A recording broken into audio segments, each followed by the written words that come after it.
Hoje, o programa Academia vai debater um estudo no formato de tese de doutoramento a partir de uma detalhada investigação científica e filosófica de Tássio Lacerda Gama, professor, doutor de Direito Tributário da PUC de São Paulo e IBET. O trabalho busca a compreensão e as proporções semânticas da mensagem legislada e suas projeções pragmáticas com os usos da jurisprudência, das instâncias e tribunais administrativos e do setor das relações entre particulares.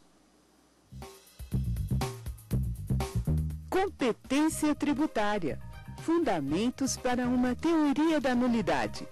Tese apresentada à banca examinadora da Pontifícia Universidade Católica de São Paulo como requisito parcial para obtenção do título de doutor em Direito Tributário. Confira também parte da bibliografia base deste trabalho e as últimas publicações de teses e dissertações que estão chegando ao mercado editorial. Para debater a tese, convidamos o professor de Direito Tributário do UDF da UPES, Severino Cajazeiras, mestre em Direito Tributário e Público e professor de Direito Tributário, Financeiro, Administrativo e Constitucional, e Ariane Costa Guimarães, mestre em Direito, advogada e professora de Direito Tributário na graduação e pós-graduação no Centro Universitário de Brasília, o Uniceub. Quero aqui agradecê-los pela presença, por aceitar o convite da TV Justiça para participar do programa Academia de hoje e já pedir e agradecer, claro, ao professor Tássio para que faça a apresentação, então, do seu trabalho. Bom, quero agradecer muitíssimo o convite que me foi feito, caríssimo Rimac, caríssimo professor Ariane, professor Cajazeiras. É uma satisfação poder falar de um trabalho que foi feito ao longo de muitos anos de pesquisa. A intuição fundamental desse trabalho é a seguinte: existe muita informação no mundo do direito tributário. Todo dia novas leis, todo dia novas respostas a consultas. Se manter atualizado numa área do direito tributário é algo extremamente difícil. Daí porque minha preocupação não foi trazer tanto informação acerca do direito tributário. Essa está na internet. A ideia era tratar de categorias fundamentais que têm a pretensão de explicar como o direito tributário funciona, quem pode criar o direito tributário, como ele se modifica, qual o papel de cada uma das pessoas que interagem no momento de criação do direito tributário, desde a Constituição até a elaboração de uma declaração de imposto sobre a renda. Então, a partir da crença de que a teoria geral do direito, a filosofia do direito, oferecem instrumentos para essa análise, esse trabalho ele foi sendo desenvolvido, experimentado, testado no dia a dia de sala de aula, no dia a dia da minha atividade profissional, no meio de conversas com outros professores, para que a gente conseguisse identificar, a partir da ideia de competência tributária, um instrumento fundamental para explicar como se dá a dinâmica do direito tributário. Então, com essa intuição em mente, uma intuição que a primeira vez que foi publicado foi em 2002, na época da minha dissertação de mestrado, que acabou virando um livro, onde a ideia de competência, ou de uma norma de competência, onde um estudo com a estrutura lógica da norma de competência já estava presente. Ao longo de 2002 para cá, o que eu fiz foi trazer minha experiência como advogado, como professor de assistente dos cursos de mestrado e doutorado da PUC e da USP, assistente do professor Paulo de Barros Carvalho, seja em direito tributário, seja em filosofia, na disciplina lógica jurídica, seja em teoria geral do direito, para trazer para construir um trabalho que servisse não só aquele indivíduo que quer estudar a teoria do direito tributário, mas aquele outro que quisesse alguns fundamentos para a sua prática tributária, embora eu já advirta que ele não é um livro de prática tributária. Ele não é um livro com informações do dia a dia do direito tributário. Ele é um livro que trata de instrumentos para a compreensão daquilo que não muda com tanta frequência no direito tributário. Então, essa é um pouco a intuição. Para levar isso à frente, eu tratei de separar 3 perguntas essenciais. Primeiro, por que competência? Segundo, o que é a competência? Terceiro, como é a competência? E, por fim, para que serve a competência tributária? Essas 4 perguntas fundamentais representam justamente a introdução do trabalho e as 3 partes nas quais ele se divide.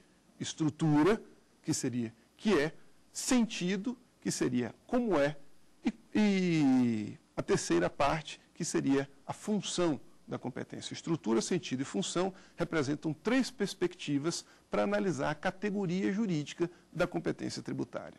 Por que competência tributária? Porque entre as categorias fundamentais do direito tributário, a competência tributária trata justamente do quê?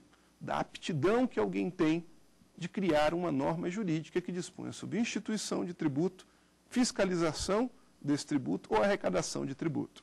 Então, ele tem um distanciamento suficiente, ele é suficientemente abstrato para envolver a maior parte do direito tributário e ele é suficientemente concreto, entendeu? Para que a gente consiga responder a um problema objetivo a partir dessa reflexão, tá? Então, qual é a ideia? Quando eu tenho uma tese na minha mão, devo eu excluir o aviso prévio indenizado da folha de salário das contribuições? Eu tenho condição, a partir da ideia de competência, em trazer esse problema para algo um pouco mais abstrato e saber. O indivíduo que pode instituir a norma que diz como deve ser a base de cálculo das contribuições agiu de maneira lícita ou ilícita? Para responder a isso, eu preciso analisar certas premissas. Onde estão essas premissas? No texto constitucional, na lei complementar, na lei ordinária, nesse caso específico, em especial na Constituição. E como eu organizo o texto constitucional em meio a tanta informação, tanta jurisprudência, tanta doutrina?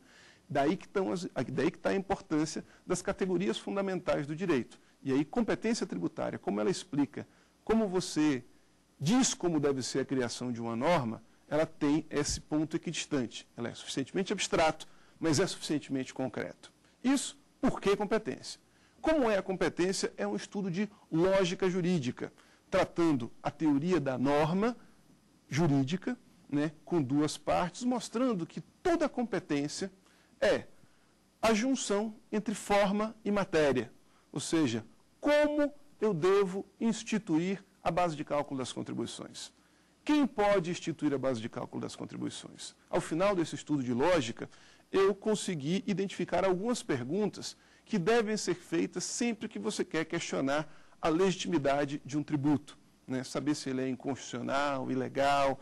Há sempre algumas perguntas que podem ser feitas e elas estão sintetizadas naquilo que a gente está chamando de estrutura lógica. Quem pode instituir? Como deve ser a instituição? Sobre o que deve ser a instituição do tributo? Quais são os condicionantes positivos, ou seja, os princípios que influenciam?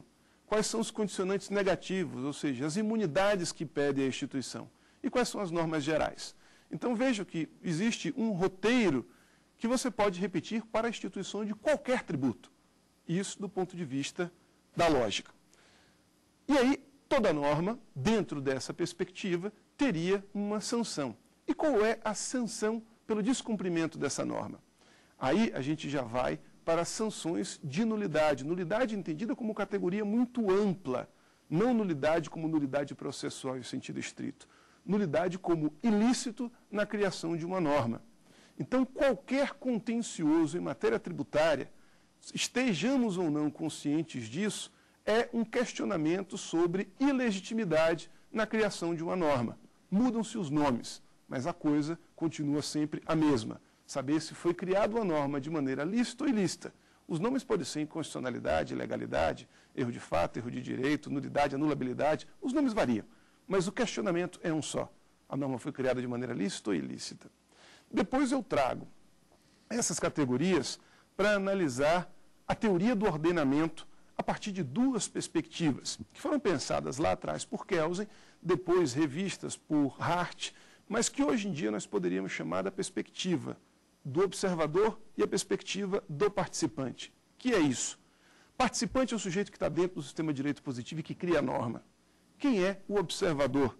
O observador é quem está de fora do direito. Nós aqui hoje estamos como observador do sistema jurídico tributário brasileiro. E por que essas 2 categorias são importantes?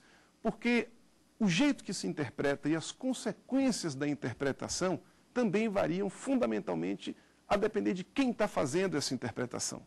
O ilícito em matéria tributária, de nada adianta um observador olhar e falar essa norma é inconstitucional, se isso não for reconhecido por quem de direito. É fundamentalmente isso o que se quer significar a interpretação autêntica ou feita pelo participante ou a interpretação não autêntica feita pelo observador.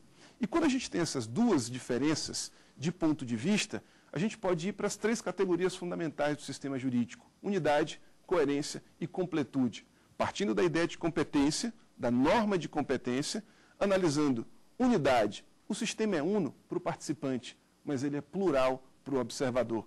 O sistema é completo para o participante, mas ele é plural para quem é observador. O sistema é coerente para o participante, mas não coerente para o observador. Então, isso permite uma abertura de novas perspectivas para estudar a teoria do ordenamento, a teoria do relacionamento das normas entre si. Passando para completar, pelo sentido, a gente fixou uma estrutura lógica. A estrutura lógica pode ter qualquer conteúdo.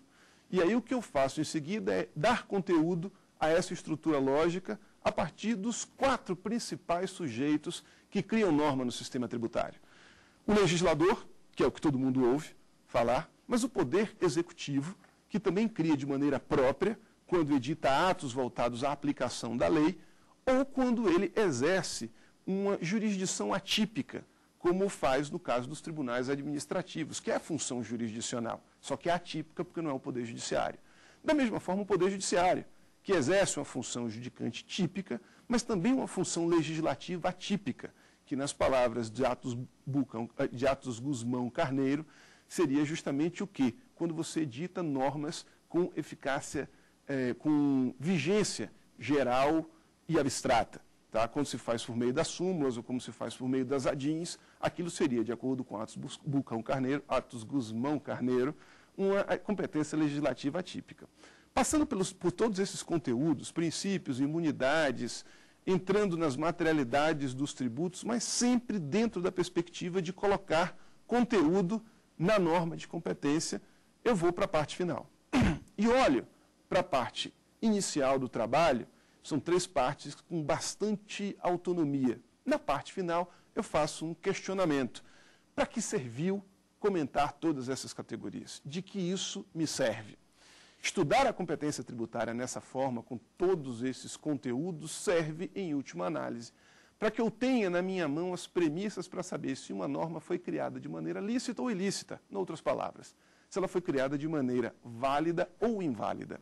E aí eu proponho uma teoria que eu chamei de teoria dialógica, porque ela parte de 2 lugares, o lugar do observador e o lugar do participante, para entender o que é a criação lícita do direito e a criação ilícita do direito. No cerne dessa distinção está toda e qualquer discussão jurisdicional que a gente tenha.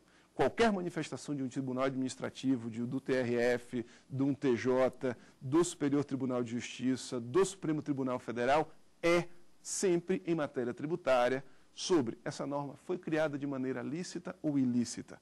Como eu disse, os nomes variam. Tá? E nós temos regimes de controle de licitude na criação das normas que também variam. Mas o racional é um só. Licitude é ilicitude na criação da norma. Por isso que a gente vai falar de inconstitucionalidade, ilegalidade, nulidade, erro de fato, erro de direito, improcedência da pretensão fazendária, improcedência da pretensão do contribuinte, sempre a partir de certas perspectivas. Estejamos ou não conscientes disso, a categoria competência tributária está presente na vida de quem lida com o contencioso administrativo, e a ideia foi permitir que as pessoas pudessem ler isso ao longo de 11 capítulos, independentes, com um sumário para resolver qualquer problema de nomenclatura. Então, houve dúvida a respeito de categorias comuns, como norma, tem um sumário, ou de categorias mais sofisticadas, como nomogênese, ou categorias da filosofia do direito como noesis, noema, que são utilizadas porque são recursos para análise lógica, mas não vai ter qualquer dificuldade de aprendizado. Acho que em linhas muito